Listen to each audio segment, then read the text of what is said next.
వాడు death Israel, death America అని ప్రకటించాడు. అంటే ఆ రెండింటిని నాశనం చేస్తాం మేము ఎదిగితే అని చెప్పేసి. ఎదిగితే నాశనం చేస్తామంటే ఎదిగేదాకా చూస్తా ఊరుకుంటారా? ఎదుగుతూ ఉండగా కొడుతున్నారు ఇప్పుడు. ఇంతవరకు అమెరికా చూస్తా కూర్చోవడమే తప్పు. ఆ చూస్తా కూర్చోవడం వల్ల ఏమైంది? అమెరికా ఎందుకు చూస్తా కూర్చుంది ఇన్నేళ్ళు అంటే, గల్ఫ్ దేశాలకి ఒక మొగుడిని చూపెట్టాలి అక్కడ.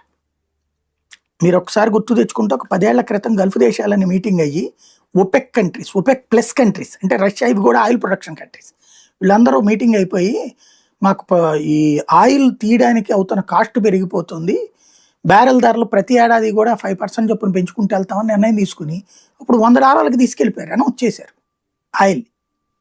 అప్పుడు బైడెన్ పంపించాడు అక్కడికి, గల్ఫ్ దేశాల దగ్గరికి, ఏందయ్యా ఇది దోపిడీ అయిపోతుంది, సాధ్యం కాదనేసి. విన్నారా వాళ్ళు ఎవరన్నా? ఒపెక్ కంట్రీస్లో సౌదీ అరేబియా పెద్దన పాత్ర పోషించింది. ఆ రోజున ఆయిల్ మీద పెత్తనం చేయాలనుకున్నది.